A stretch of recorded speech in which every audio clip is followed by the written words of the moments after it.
श्रीमद् भगवद गीता अथ षष्ठोऽध्याय। संसार में धर्म के नाम पर रीति रिवाज, पूजा पद्धतियों, संप्रदायों का बाहुल्य होने पर कुरीतियों का शमन करके एक ईश्वर की स्थापना एवं उसकी प्राप्ति की प्रक्रिया को प्रशस्त करने के लिए किसी महापुरुष का आविर्भाव होता है। क्रियाओं को छोड़कर बैठ जाने और ज्ञानी कहलाने की रूढ़ी कृष्ण काल में अत्यंत व्यापक थी। इसलिए इस अध्याय के प्रारंभ में ही योगेश्वर श्री कृष्ण ने इस प्रश्न को चौथी बार स्वयं उठाया कि ज्ञान योग तथा निष्काम कर्म योग दोनों के अनुसार कर्म करना ही होगा। श्री भगवान वाच।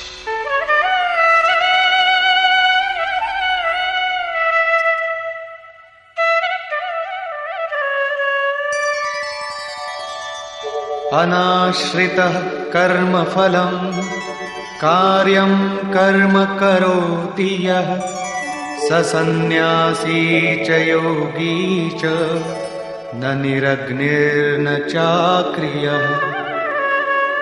श्री कृष्ण महाराज बोले, अर्जुन, कर्म फल के आश्रय से रहित होकर अर्थात कर्म करते समय किसी प्रकार की कामना न रखते हुए जो कार्यम कर्म करने योग्य प्रक्रिया विशेष को करता है वही सन्यासी है, वही योगी है। केवल अग्नि को त्यागने वाला तथा केवल क्रिया को त्यागने वाला न सन्यासी है न योगी। क्रियाएं बहुत सी हैं, उनमें से कार्यम कर्म करने योग्य क्रिया, नियत कर्म निर्धारित की हुई कोई क्रिया विशेष है, वो है यज्ञ की प्रक्रिया, जिसका शुद्ध अर्थ है आराधना, जो आराध्य देव में प्रवेश दिला देने वाली विधि विशेष है। उसको कार्य रूप देना कर्म है। जो उसे करता है वही सन्यासी है, वही योगी होता है। केवल अग्नि को त्यागने वाला कि हम अग्नि नहीं छूते, या कर्म त्यागने वाला कि मेरे लिए कर्म है ही नहीं, मैं तो आत्मज्ञानी हूं, केवल ऐसा कहे और कर्म आरंभ ही न करे, करने योग्य क्रिया विशेष न करे, तो वो न सन्यासी है न योगी। इस पर और देखें। यं सन्न्यासमिति प्राहुः योगं तं विद्धि पांडव नैह सन्न्यस्त संकल्पो योगी भवति कश्चन। अर्जुन, जिसे सन्यास ऐसा कहते हैं उसी को तू योग जान, क्योंकि संकल्पों का त्याग किए बिना कोई भी पुरुष योगी नहीं होता। अर्थात कामनाओं का त्याग दोनों ही मार्गियों के लिए आवश्यक है। तब तो सरल है कि कह दे कि हम संकल्प नहीं करते और हो गए योगी सन्यासी। श्री कृष्ण कहते हैं ऐसा कदापि नहीं है। आरुरुक्षोर्मुनेर्योगं कर्म कारणमुच्यते योगारूढ़स्य तस्यैव शमः कारणमुच्यते। योग पर आरूढ़ होने की इच्छा वाले मननशील पुरुष के लिए योग की प्राप्ति में कर्म करना ही कारण है, और योग का अनुष्ठान करते करते जब वो परिणाम देने की अवस्था में आ जाए, उस योगारूढ़ता में शमः कारणम उच्यते, संपूर्ण संकल्पों का अभाव कारण है। इससे पहले संकल्प पिंड नहीं छोड़ते। और यदा हिनेन्द्रियार्थेषु न कर्मस्वनुषज्यते सर्वसंकल्प सन्यासी योगारूढ़स्तदोच्यते। जिस काल में पुरुष न तो इंद्रियों के भोगों में आसक्त होता है और न कर्मों में ही आसक्त है, योग की परिपक्वावस्था में पहुंच जाने पर आगे कर्म करके ढूंढने किसे। अतः नियत कर्म आराधना की आवश्यकता नहीं रह जाती, इसलिए वो कर्मों में भी आसक्त नहीं है। उस काल में सर्व संकल्प सन्यासी, सर्व संकल्पों का अभाव है, वही सन्यास है, वही योगारूढ़ता है। रास्ते में सन्यास नाम की कोई वस्तु नहीं है। इस योगारूढ़ता से लाभ क्या है? उद्धरेदात्मनात्मानं नात्मानमवसादयेत् आत्मैव ह्यात्मनो बन्धु आत्मैव रिपुरात्मनः। अर्जुन, मनुष्य को चाहिए कि अपने द्वारा अपना उद्धार करे, अपने आत्मा को अधोगति में न पहुंचावे, क्योंकि वो जीवात्मा स्वयं ही अपना मित्र है और यही अपना शत्रु भी है। कब ये शत्रु होता है और कब मित्र, इस पर कहते हैं बन्धुरात्मात्मनस्तस्य येनात्मैवात्मना जितः अनात्मनस्तु शत्रुत्वे वर्तेतात्मैव शत्रुवत्। जिस जीवात्मा द्वारा मन और इंद्रियों सहित शरीर जीता हुआ है उसके लिए उसी का जीवात्मा मित्र है, और जिसके द्वारा मन और इंद्रियां सहित शरीर नहीं जीता गया है उसके लिए वो स्वयं शत्रुता में बरतता है। इन दो श्लोकों में श्री कृष्ण एक ही बात कहते हैं कि अपने द्वारा अपने आत्मा का उद्धार करें, उसे अधोगति में न पहुंचाएं, क्योंकि आत्मा ही मित्र है। सृष्टि में न दूसरा कोई शत्रु है न मित्र। किस प्रकार? जिसके द्वारा मन सहित इंद्रियां जीती हुई हैं उसके लिए उसी का आत्मा मित्र बनकर मित्रता में बरतता है, परम कल्याण करने वाला होता है, और जिसके द्वारा मन सहित इंद्रियां नहीं जीती गई हैं उसके लिए उसी का आत्मा शत्रु बनकर शत्रु में बरतता है, नीच योनियों और यातनाओं की ओर ले जाता है। प्रायः लोग कहते हैं मैं तो आत्मा हूं। गीता में लिखा है न इसे शस्त्र काट सकता है, न अग्नि जला सकता है, न वायु सुखा सकता है। यह नित्य है, अमृत स्वरूप है, न बदलने वाला है, शाश्वत है, और वो आत्मा मुझ में है ही। वे गीता की इन पंक्तियों पर ध्यान नहीं देते कि आत्मा अधोगति में भी जाता है, आत्मा का उद्धार भी होता है, जिसके लिए कार्यम कर्म करने योग्य प्रक्रिया बताई गई है। अब अनुकूल आत्मा के लक्षण देखें। जितात्मनः प्रशान्तस्य परमात्मा समाहितः शीतोष्ण सुख दुःखेषु तथा मानापमानयोः। सर्दी गर्मी, सुख दुख और मान अपमान में जिसके अंतःकरण की वृत्तियां भली प्रकार शांत हैं, ऐसे स्वाधीन आत्मा वाले पुरुष में परमात्मा सदैव स्थित है, कभी विलग नहीं होता। जितात्मा अर्थात जिसने मन सहित इंद्रियों को जीत लिया है, वृत्ति परम शांति में प्रवाहित हो गई है, यही आत्मा के उद्धार की अवस्था है। आगे कहते हैं ज्ञान विज्ञान तृप्तात्मा कूटस्थो विजितेन्द्रियः युक्त इत्युच्यते योगी समलोष्टाश्मकाञ्चनः।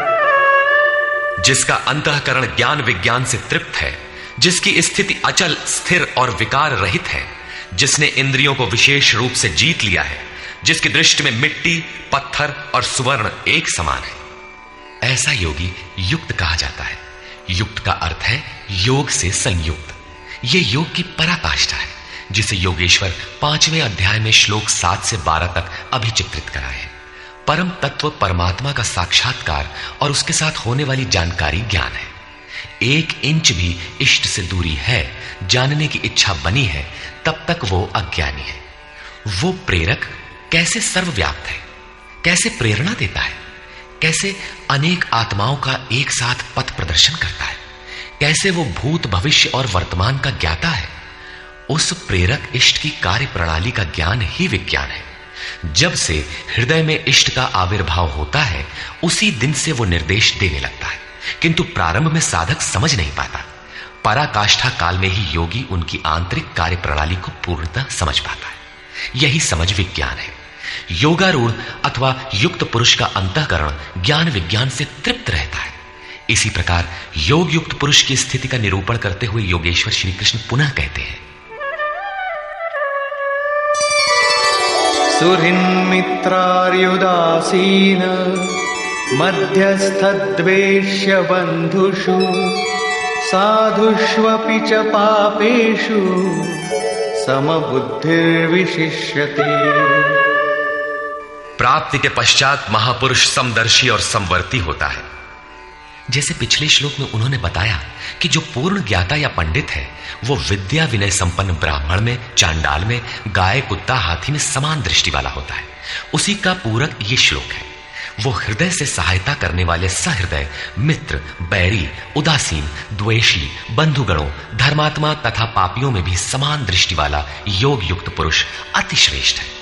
वो उनके कार्यों पर दृष्टि नहीं डालता, बल्कि उनके भीतर आत्मा के संचार पर ही उसकी दृष्टि पड़ती है। इन सब में वो केवल इतना अंतर देखता है कि कोई कुछ नीचे की सीढ़ी पर खड़ा है तो कोई निर्मलता के समीप, किंतु वो क्षमता सब में है। यहां योग युक्त के लक्षण पुनः दोहराए गए। कोई योग युक्त कैसे बनता है, वो कैसे यज्ञ करता है, यज्ञ स्थली कैसी हो, आसन कैसा हो, उस समय कैसे बैठा जाए, कर्ता के द्वारा पालन किए जाने वाले नियम, आहार विहार, सोने जागने का संयम तथा कर्म पर कैसी चेष्टा हो, इत्यादि बिंदुओं पर योगेश्वर श्री कृष्ण ने अगले 5 श्लोकों में प्रकाश डाला, जिससे आप भी उस यज्ञ को संपन्न कर सके। अध्याय 3 में उन्होंने यज्ञ का नाम लिया और बताया कि यज्ञ की प्रक्रिया ही वो नियत कर्म है। अध्याय 4 में उन्होंने यज्ञ का स्वरूप विस्तार से बताया, जिसमें प्राण का अपान में हवन, अपान का प्राण में हवन, प्राण अपान की गति रोककर मन का निरोध इत्यादि किया जाता है। सब मिलाकर यज्ञ का शुद्ध अर्थ है आराधना तथा उस आराध्य देव तक की दूरी तय कराने वाली प्रक्रिया, जिस पर 5वें अध्याय में भी कहा। किंतु उसके लिए आसन, भूमि, करने की विधि इत्यादि का चित्रण शेष था।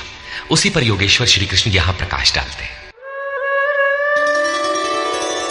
योगी युञ्जीत सततम् आत्मानं रहसि स्थितः एकाकीयत चित्तात्मा निराशीर परिग्रह। चित्त को जीतने में लगा हुआ योगी मन, इंद्रियों और शरीर को वश में रखकर वासना और संग्रह रहित होकर एकांत स्थान में अकेले ही चित्त को आत्मोपलब्धि कराने वाली योग क्रिया में लगावे। उसके लिए स्थान कैसा हो, आसन कैसा रहे? शुचौ देशे प्रतिष्ठाप्य स्थिरमासनमात्मनः नात्युच्छ्रितं नातिनीचं चैलाजिनकुशोत्तरम्। शुद्ध भूमि में कुश, मृगछाल, वस्त्र अथवा इससे उत्तरोत्तर रेशमी ऊनी तख्त कुछ भी बिछाकर अपने आसन को न अति ऊंचा न नीचा स्थिर स्थापित करें। शुद्ध भूमि का तात्पर्य उसके झाड़ने बुहारने सफाई करने से।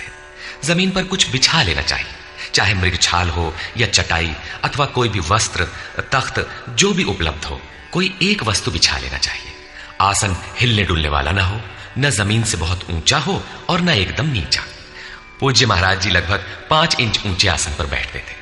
एक बार भाविकों ने लगभग 1 फीट ऊंचा संगमरमर का एक तख्त मंगा दिया।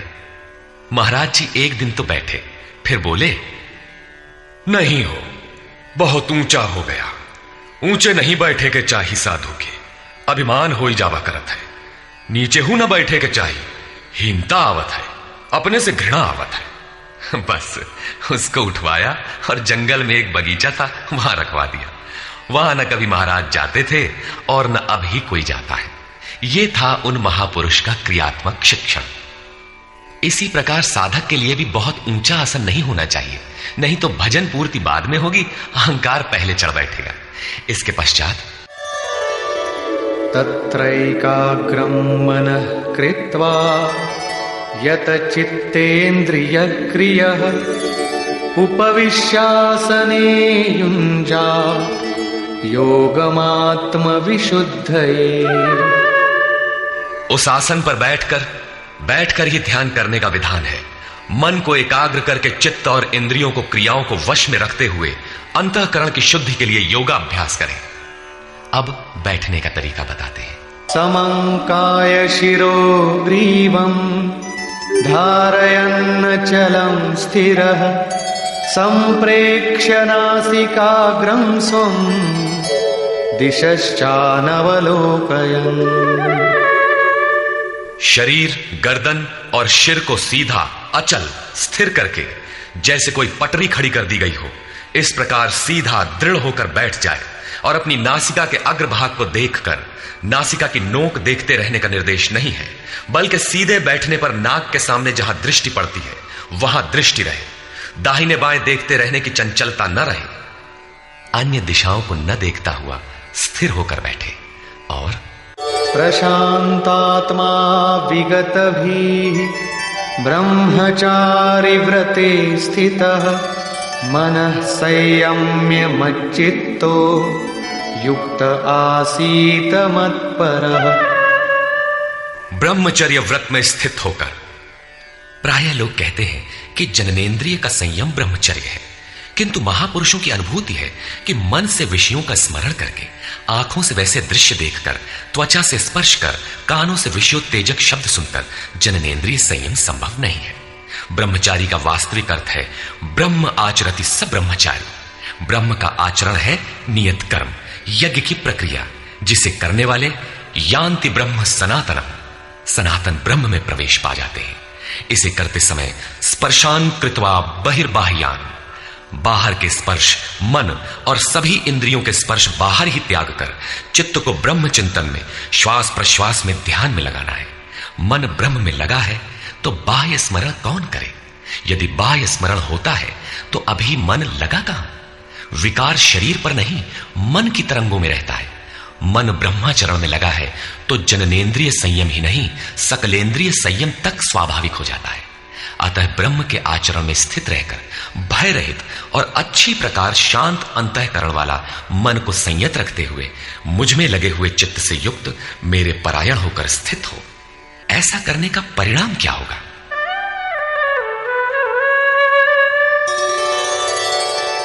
युञ्जन्नेवं सदात्मानं योगी नियतमानसः शान्तिं निर्वाण परमा मत्संस्थामधिगच्छति। इस प्रकार अपने आप को निरंतर उसी चिंतन में लगाता हुआ संयत मन वाला योगी मेरे में स्थिति रूपी पराकाष्ठा वाली शांति को प्राप्त होता है। इसलिए अपने को निरंतर कर्म में लगाए। यहां यह प्रश्न पूर्ण प्राय है। अगले 2 श्लोकों में वे बताते हैं कि परमानंद वाली शांति के लिए शारीरिक संयम, युक्ताहार, विहार भी आवश्यक है। नात्यश्नतस्तु योगोस्ति न चैकान्तमनश्नतः न चाति स्वप्नशीलस्य जाग्रतो नैव चार्जुन। अर्जुन, ये योग न तो बहुत खाने वाले का सिद्ध होता है और न बिल्कुल न खाने वाले का सिद्ध होता है, न अत्यंत सोने वाले का और न अत्यंत जागने वाले का ही सिद्ध होता है। तब किसका सिद्ध होता है? युक्ताहार विहारस्य युक्तचेष्टस्य कर्मसु युक्तस्वप्नावबोधस्य योगो भवति दुःखः। दुखों का नाश करने वाला ये योग उचित आहार विहार, कर्मों में उपयुक्त चेष्टा और संतुलित शयन जागरण करने वाले का ही पूर्ण होता है। अधिक भोजन करने से आलस्य, निद्रा और प्रमाद घेरेंगे, तब साधना नहीं होगी। भोजन छोड़ देने से इंद्रियां क्षीण हो जाएंगी, अचल स्थिर बैठने की क्षमता नहीं रहेगी। पूज्य महाराज जी कहते थे कि खुराक से 1.5-2 रोटी कम खाना चाहिए। विहार अर्थात साधन के अनुकूल विचरण, कुछ परिश्रम भी करते रहना चाहिए। कोई कार्य ढूंढ लेना चाहिए, अन्यथा रक्त संचार शिथिल पड़ जाएगा, रोग घेर लेंगे। सोना और जागना आयु, आहार और अभ्यास से घटता बढ़ता है। महाराज जी कहा करते थे, योगी को 4 घंटे सोना चाहिए और अनवरत चिंतन में लगे रहना चाहिए। हट करके न सोने वाले शीघ्र पागल हो जाते हैं। कर्मों में उपयुक्त चेष्टा भी हो, अर्थात नियत कर्म आराधना के अनुरूप निरंतर प्रयत्नशील हो। बाह्य विषयों का स्मरण न कर सदैव उसी में लगे रहने वाले का ही योग सिद्ध होता है। साथ ही यदा विनियतं चित्तं आत्मन्येवावतिष्ठते निःस्पृहः सर्वकामेभ्यो युक्त इत्युच्यते तदा। इस प्रकार योग के अभ्यास से विशेष रूप से वश में किया हुआ चित्त जिस काल में परमात्मा में भली प्रकार स्थित हो जाता है, विलीन सा हो जाता है, उस काल में संपूर्ण कामनाओं से रहित हुआ पुरुष योग युक्त कहा जाता है। अब विशेष जीते हुए चित्त के लक्षण क्या है? यथा दीपो निवातस्थो नेङ्गते सोपमा स्मृता योगिनो यत चित्तस्य युञ्जतो योगमात्मनः। जिस प्रकार वायु रहित स्थान में रखा गया दीपक चलायमान नहीं होता, लौ सीधे ऊपर जाती है, उसमें कंपन नहीं होता, यही उपमा परमात्मा के ध्यान में लगे हुए योगी के जीते हुए चित्त की दी गई है। दीपक तो उदाहरण मात्र है, आजकल दीपक का प्रचलन शिथिल पड़ रहा है। अगरबत्ती ही जलाने पर धुआं सीधे ऊपर जाता है यदि वायु में वेग न हो। यह योगी के जीते हुए चित्त का एक उदाहरण मात्र है। अभी चित्त भले ही जीता गया है, निरोध हो गया है, किंतु अभी चित्त है। जब निरुद्ध चित्त का भी विलय हो जाता है तब कौन सी विभूति मिलती है, देखें। यत्रो परमते चित्तम निरुद्धं योग सेवया यत्र चैवात्मनात्मानं पश्यन्नात्मनि तुष्यति। जिस अवस्था में योग के अभ्यास से बिना अभ्यास के कभी निरोध नहीं होगा, अतः योग अभ्यास से निरुद्ध हुआ चित्त भी उपराम हो जाता है, विलय हो जाता है, मिट जाता है। उस अवस्था में आत्मना, अपनी आत्मा के द्वारा, आत्मानम, परमात्मा को देखता हुआ, आत्मनि एव, अपने आत्मा में ही संतुष्ट अपनी ही आत्मा से होता है। क्योंकि प्राप्ति काल में तो परमात्मा का साक्षात्कार होता है, किंतु दूसरे ही क्षण वो अपने ही आत्मा को उन शाश्वत ईश्वरीय विभूतियों से ओतप्रोत पाता है। ब्रह्म अजर, अमर, शाश्वत, अव्यक्त और अमृत स्वरूप है। तो इधर आत्मा भी अजर, अमर, शाश्वत, अव्यक्त और अमृत स्वरूप है तो, किंतु अचिंत्य भी है। जब तक चित्त और चित्त की लहर है तब तक वो आपके उपभोग के लिए नहीं है।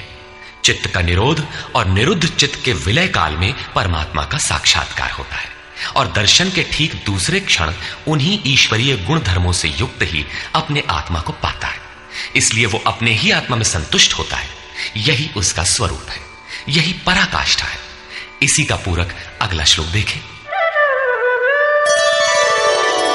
सुखमात्यंतिकं यत्तत् बुद्धिग्राह्यमतीन्द्रियं वेत्ति यत्र न चैवायं स्थितश्चलति तत्वतः।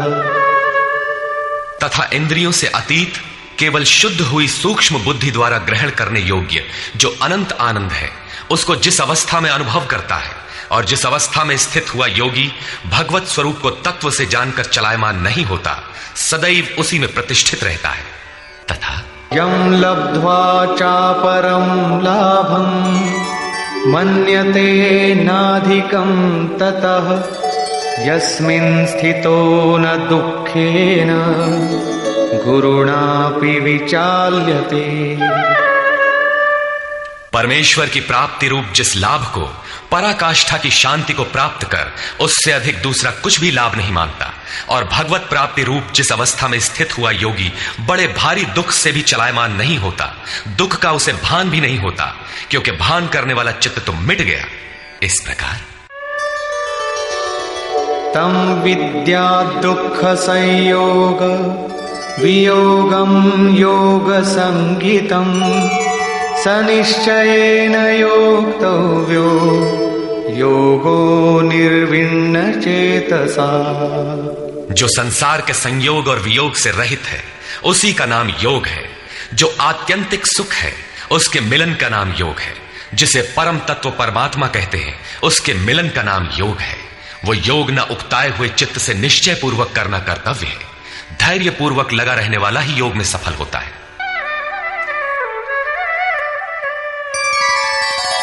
संकल्प प्रभवान कामान त्यक्त्वा सर्वान् शेषतः मनसैवेन्द्रियग्रामं विनियम्य समन्ततः।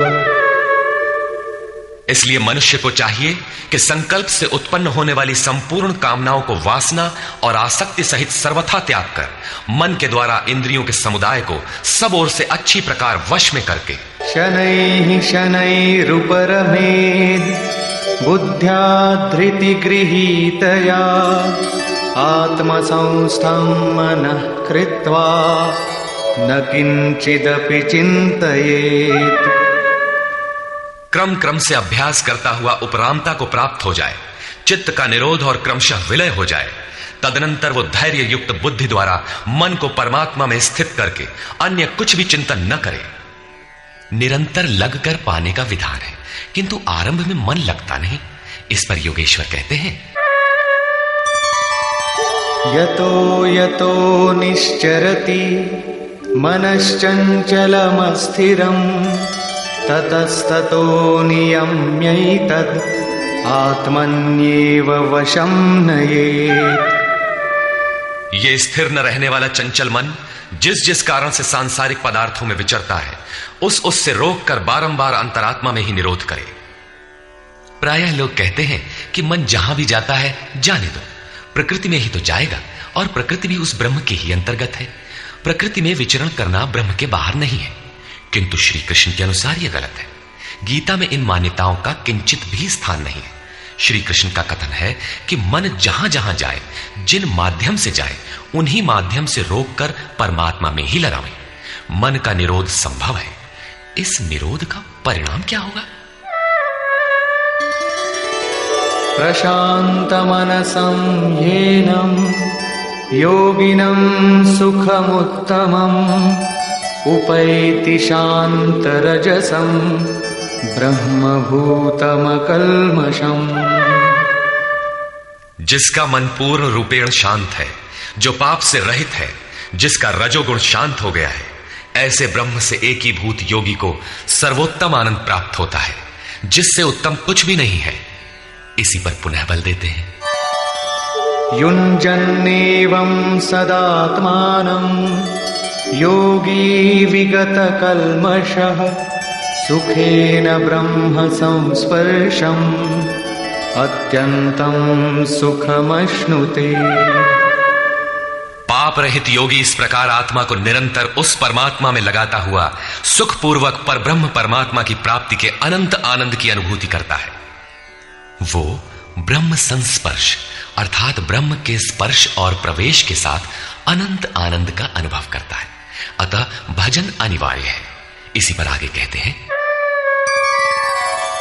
सर्वभूतस्थमात्मानं सर्वभूतानि चात्मनि ईक्षते योगयुक्तात्मा सर्वत्र समदर्शनः।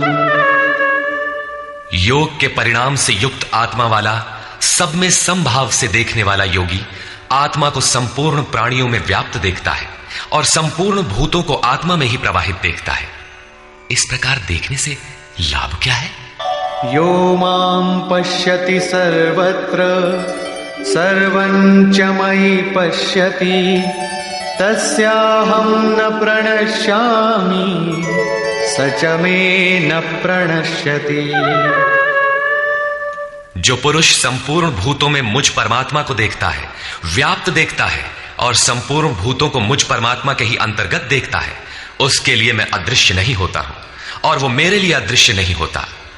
ये प्रेरक का आमने सामने मिलन है, सख्य भाव है, सामीप्य मुक्ति है। सर्वभूतस्थितं यो मां भजत्येकत्वमास्थितः सर्वथा वर्तमानोऽपि स योगी मयि वर्तते।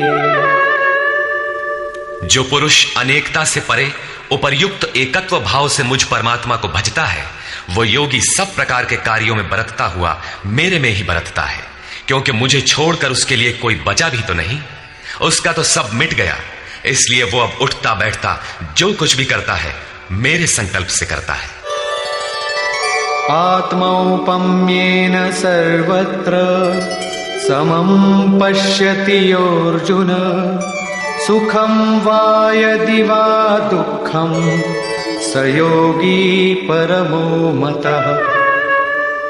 हे अर्जुन, जो योगी अपने ही समान संपूर्ण भूतों में सम देखता है, अपने जैसा देखता है, सुख और दुख भी सब में समान देखता है, वो योगी जिसका भेदभाव समाप्त हो गया है, परम श्रेष्ठ माना गया है। प्रश्न पूरा हुआ। इस पर अर्जुन ने प्रश्न किया। अर्जुन उवाच योऽयं योगस्त्वया प्रोक्तः साम्येन मधुसूदन एतस्याहं न पश्यामि चञ्चलत्वात् स्थितिं स्थिराम्। हे मधुसूदन, ये योग जो आप पहले बता आए हैं, जिससे समत्व भाव दृष्टि मिलती है, मन के चंचल होने से बहुत समय तक इसमें ठहरने वाली स्थिति में मैं अपने को नहीं देखता। चंचलम हि मनः कृष्ण प्रमाथि बलवदृढ़ं तस्याहं निग्रहं मन्ये वायोरिव सुदुष्करम्। हे श्री कृष्ण, ये मन बड़ा चंचल है, प्रमथन स्वभाव वाला है, अर्थात दूसरे को मत डालने वाला हठी तथा बलवान है।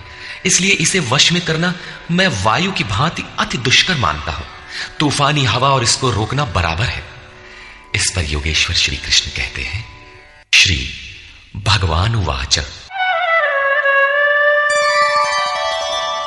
असंशयं महाबाहो मनो दुर्निग्रहं चलम् अभ्यासेन तु कौन्तेय वैराग्येण च गृह्यते।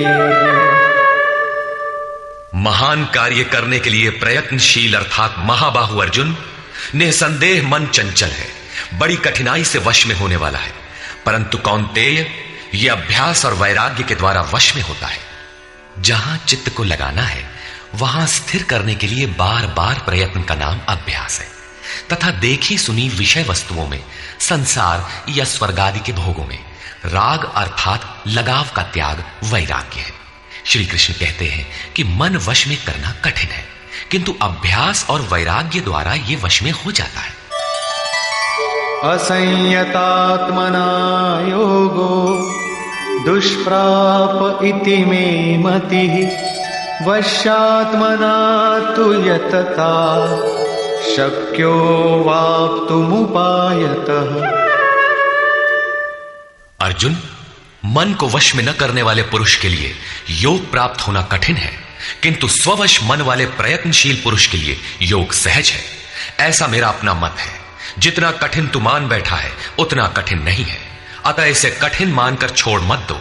प्रयत्न पूर्वक लगकर योग को प्राप्त कर, क्योंकि मन वश में करने पर ही योग संभव है। इस पर अर्जुन ने प्रश्न किया, अर्जुन उवाच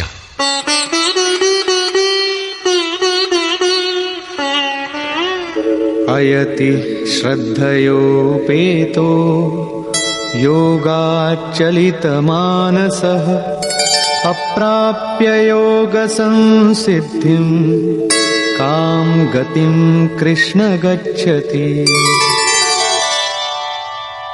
योग करते करते यदि किसी का मन चलायमान हो जाए, यद्यपि अभी योग में उसको श्रद्धा है ही, तो ऐसा पुरुष भगवत सिद्धि को प्राप्त न होकर किस गति को पाता है?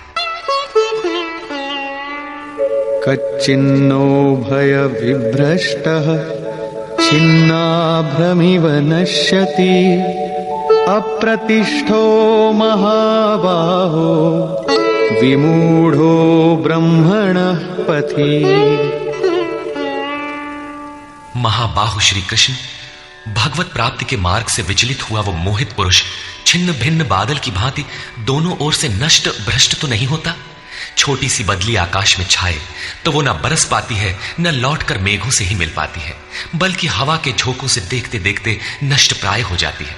उसी प्रकार शिथिल प्रयत्न वाला, कुछ काल तक साधन करके स्थगित करने वाला नष्ट तो नहीं हो जाता। वो न आप में प्रवेश कर सका और न भोग ही भोग पाया, उसकी कौन सी गति होती है?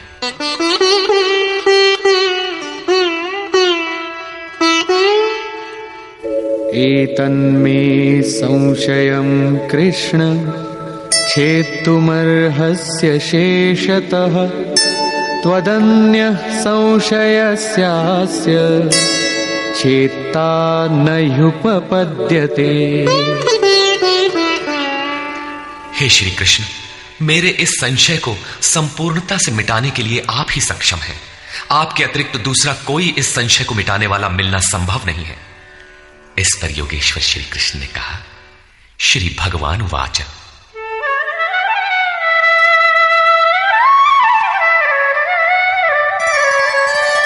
पार्थ नैवेह नामुत्र विनाशस्तस्य विद्यते न हि कल्याणकृत् कश्चित् दुर्गतिं तात गच्छति।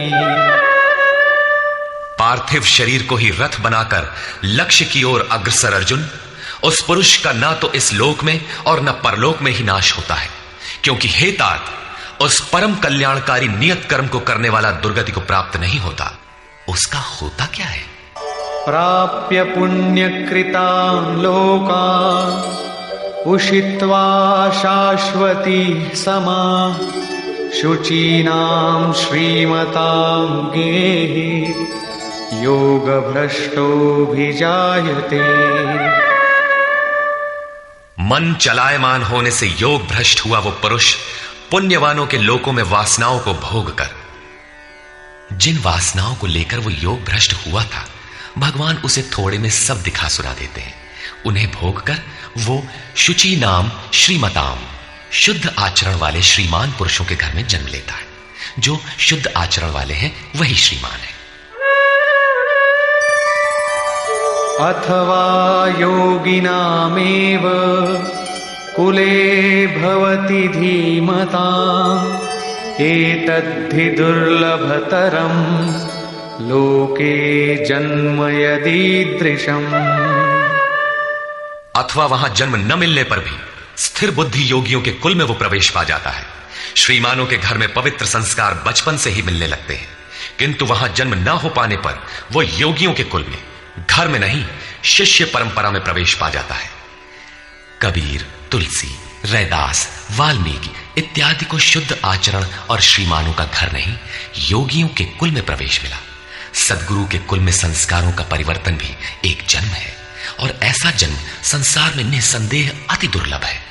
योगियों के यहां जन्म का अर्थ उनके शरीर से पुत्र रूप में उत्पन्न होना नहीं है।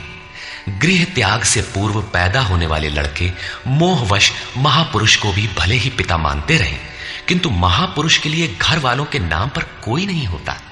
जो शिष्य उनकी मर्यादाओं का अनुष्ठान करते हैं, उनका महत्व लड़कों से कई गुना अधिक मानते हैं, वही उनके सच्चे पुत्र हैं। जो योग के संस्कारों से युक्त नहीं है, उन्हें महापुरुष नहीं अपनाते। पूज्य महाराज जी यदि साधु बनाते तो हजारों विरक्त उनके शिष्य होते, किंतु उन्होंने किसी को किराया भाड़ा देकर, किसी के घर सूचना भेजकर, पत्र भेजकर, समझा बुझाकर सबको उनके घर लौटा दिया। बहुत लोग हठ करने लगे तो उन्हें अपशकुन हो, भीतर से मना हो कि इसमें साधु बनने के एक भी लक्षण नहीं है, इसे रखने में भलाई नहीं है, ये पार नहीं होगा। निराश होकर दो एक ने पहाड़ से गिरकर अपनी जान भी दे दी, किंतु महाराज जी ने उन्हें अपने यहां नहीं रखा। बाद में पता चलने पर बोले, जानत रहूं कि बड़ा विकल है, लेकिन ये सोचते है कि सचहूं के मरी जाए तो रखी लेते, एक ठो पतिता राहत और का हो। ममत्व उनमें भी विकट था, फिर भी नहीं रखा। 6-7 को जिनके लिए आदेश हुआ था कि आज एक योग भ्रष्ट आ रहा है, जन्म जन्म से भटका हुआ चला आ रहा है, इस नाम और इस रूप का कोई आने वाला है, उसे रखो, ब्रह्म विद्या का उपदेश करो, उसे आगे बढ़ाओ। केवल उन्हीं को रखा। आज भी उनमें से एक महापुरुष धार कुंडी में बैठे हैं, एक अनसुईया में है, 2-3 अन्यत्र भी हैं। उन्हें सद्गुरु के कुल में प्रवेश मिला। ऐसे महापुरुषों को पा जाना अति दुर्लभ है। तत्र तं बुद्धि संयोगं लभते पौर्वदेहिकं यतते च ततो भूयः संसिद्धौ कुरु नंदन। वहां वो पुरुष पहले शरीर में साधन किए हुए बुद्धि के संयोग को, अर्थात पूर्व जन्म के साधन संस्कारों को अनायास ही प्राप्त हो जाता है, और हे कुरुनंदन, उसके प्रभाव से वो फिर संसिद्धौ, भगवत प्राप्ति रूपी परम सिद्धि के निमित्त प्रयत्न करने लगता है। पूर्वाभ्यासेन तेनैव ह्रियते ह्यवशोऽपि सः जिज्ञासुरपि योगस्य शब्द ब्रह्माति वर्तते। श्रीमानों के घर विषयों के वश में रहने पर भी वो पूर्व जन्म के अभ्यास से भगवत पथ की ओर आकर्षित हो जाता है। और योग में शिथिल प्रयत्न वाला वो जिज्ञासु भी वाणी के विषय को पार करके निर्वाण पद को पा जाता है। उसकी प्राप्ति का यही तरीका है, कोई एक जन्म में पाता भी नहीं। प्रयत्नाद्यतमानस्तु योगी संशुद्ध किल्बिषः अनेक जन्म संसिद्धः ततो याति परां गतिम्। अनेक जन्मों से प्रयत्न करने वाला योगी परम सिद्धि को प्राप्त हो जाता है। प्रयत्न पूर्वक अभ्यास करने वाला योगी सभी पापों से अच्छी प्रकार शुद्ध होकर परम गति को प्राप्त हो जाता है। प्राप्ति का यही क्रम है। पहले शिथिल प्रयत्न से यह योग आरंभ होता है, मन चलायमान होने पर जन्म लेता है, सद्गुरु के कुल में प्रवेश पाता है और प्रत्येक जन्म में अभ्यास करते हुए वहीं पहुंच जाता है जिसका नाम परम गति, परम धाम है। योगेश्वर श्री कृष्ण ने कहा था कि इस योग में बीज का नाश नहीं होता। आप 2 कदम चल भर दें, उस साधन का कभी नाश नहीं होता। हर परिस्थिति में रहते हुए पुरुष ऐसा कर सकता है, कारण कि थोड़ा साधन तो परिस्थितियों में घिरने वाला व्यक्ति ही कर पाता है, क्योंकि उसके पास समय नहीं है। आप काले हो, गोरे हो अथवा कहीं के हो, गीता सबके लिए है, आपके लिए भी है, बशर्ते आप मनुष्य हो। उत्कट प्रयत्न वाला चाहे जो हो, किंतु शिथिल प्रयत्न वाला गृहस्थ ही होता है। गीता गृहस्थ, विरक्त, शिक्षित, अशिक्षित, सर्वसाधारण मनुष्य मात्र के लिए है, किसी साधु नामक विचित्र प्राणी के लिए ही नहीं। अंत में योगेश्वर श्री कृष्ण निर्णय देते हैं, तपस्विभ्योऽधिको योगी ज्ञानिभ्योऽपि मतोऽधिकः कर्मिभ्यश्चाधिको योगी तस्माद् योगी भवार्जुन। तपस्वियों से योगी श्रेष्ठ है, ज्ञानियों से भी श्रेष्ठ माना गया है, कर्मियों से भी योगी श्रेष्ठ है। इसलिए अर्जुन, तू योगी बन। तपस्वी अभी योग को ढालने में प्रयत्नशील है, कर्मी केवल कर्म जानकर करता भर है। ये गिर भी सकते हैं, क्योंकि न इन दोनों में समर्पण है और न अपना हानि लाभ देखने की क्षमता। किंतु ज्ञानी योग की परिस्थितियों को जानता है, अपनी शक्ति समझता है, उसकी जिम्मेदारी उसी पर है। और निष्काम कर्मयोगी तो इष्ट के ऊपर अपने को फेंक चुका है, वो इष्ट संभालेगा। परम कल्याण के पथ पर ये दोनों ठीक चलते हैं, किंतु जिसका भार वो इष्ट संभालता है वो इन सब में श्रेष्ठ है, क्योंकि प्रभु ने उसे ग्रहण कर लिया है। उसका हानि लाभ वो प्रभु देखता है, इसलिए योगी श्रेष्ठ है। इसलिए अर्जुन, तू योगी बन, समर्पण के साथ योग का आचरण कर। योगी श्रेष्ठ है, किंतु उनसे भी वो योगी सर्वश्रेष्ठ है जो अंतरात्मा से लगता है। इसी पर कहते हैं, योगिनामपि सर्वेषां मद्गतेनान्तरात्मना श्रद्धावान् भजते यो मां समे युक्ततमो मतः। संपूर्ण निष्काम कर्म योगियों में भी जो श्रद्धा विभोर होकर अंतरात्मा से, अंतर चिंतन से मुझे निरंतर भजता है, वो योगी मुझे परम श्रेष्ठ मान्य है। भजन दिखावे या प्रदर्शन की वस्तु नहीं है। इससे समाज भले ही अनुकूल हो, किंतु प्रभु प्रतिकूल हो जाते हैं। भजन अत्यंत गोपनीय है, वो अंतःकरण से होता है, उसका उतार चढ़ाव अंतःकरण के ऊपर है। निष्कर्ष, इस अध्याय के आरंभ में योगेश्वर श्री कृष्ण ने कहा कि फल के आश्रय से रहित होकर जो कार्यम कर्म अर्थात करने योग्य प्रक्रिया विशेष का आचरण करता है वही सन्यासी है, और उसी कर्म को करने वाला ही योगी है। केवल क्रियाओं अथवा अग्नि को त्यागने वाला योगी अथवा सन्यासी नहीं होता। संकल्पों का त्याग किए बिना कोई भी पुरुष सन्यासी अथवा योगी नहीं होता। हम संकल्प नहीं करते, ऐसा कह देने मात्र से संकल्प पिंड नहीं छोड़ते। योग में आरूढ़ होने की इच्छा वाले पुरुष को चाहिए कि कार्यम कर्म करे, और करते करते योगारूढ़ हो जाने पर सर्व संकल्पों का अभाव होता है, इसके पूर्व नहीं। सर्व संकल्पों का अभाव ही संन्यास है। योगेश्वर ने पुनः बताया कि आत्मा अधोगति में जाता है और उसका उद्धार भी होता है। जिस पुरुष द्वारा मन सहित इंद्रियां जीत ली गई हैं, उसका आत्मा उसके लिए मित्र बनकर मित्रता में बरतता है तथा परम कल्याण करने वाला होता है। जिसके द्वारा ये नहीं जीती गई, उसके लिए उसी का आत्मा शत्रु बनकर शत्रुता में बरतता है, यातनाओं का कारण बनता है। अतः मनुष्य को चाहिए कि अपने आत्मा को अधोगति में न पहुंचावे, अपने द्वारा अपनी आत्मा का उद्धार करे। उन्होंने प्राप्ति वाले योगी की रहनी बताई। यज्ञ स्थली, बैठने का आसन तथा बैठने के तरीके पर उन्होंने कहा कि स्थान एकांत और स्वच्छ हो, वस्त्र मृग चर्म अथवा कुश की चटाई में से कोई एक आसन हो। कर्म के अनुरूप चेष्टा, युक्ताहार विहार, सोने जागने के संयम पर उन्होंने बल दिया। योगी के निरुद्ध चित्त की उपमा उन्होंने वायु रहित स्थान में दीपक की अकंपित लौ से दी। और इस प्रकार उस निरुद्ध चित्त का भी जब विलय हो जाता है, उस समय वह योग की पराकाष्ठा अनंत आनंद को प्राप्त होता है। संसार के संयोग वियोग से रहित अनंत सुख का नाम योग है। योग का अर्थ है उससे मिलन। जो योगी इसमें प्रवेश पा जाता है, वह संपूर्ण भूतों में समदृष्टि वाला हो जाता है। जैसे अपनी आत्मा वैसे ही सबकी आत्मा को देखता है। वह परम पराकाष्ठा की शांति को प्राप्त होता है। अतः योग आवश्यक है।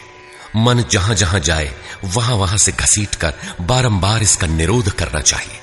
श्री कृष्ण ने स्वीकार किया कि मन बड़ी कठिनाई से वश में होने वाला है, लेकिन होता है। यह अभ्यास और वैराग्य द्वारा वश में हो जाता है।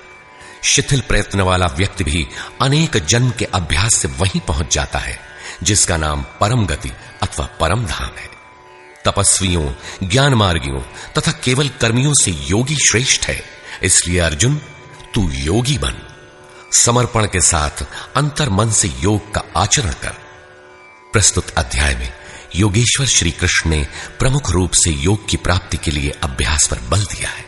अतः ओम तत्सदिति श्रीमद् भगवद गीता सूपनिषत्सु ब्रह्म विद्यायाम योग शास्त्रे श्री कृष्णार्जुन संवादे अभ्यास योगो नाम षष्ठोऽध्यायः। इस प्रकार स्वामी अड़गड़ानंद कृत श्रीमद् भगवद गीता के भाष्य यथार्थ गीता का छठा अध्याय पूर्ण होता है। हरि ओम तत्सत।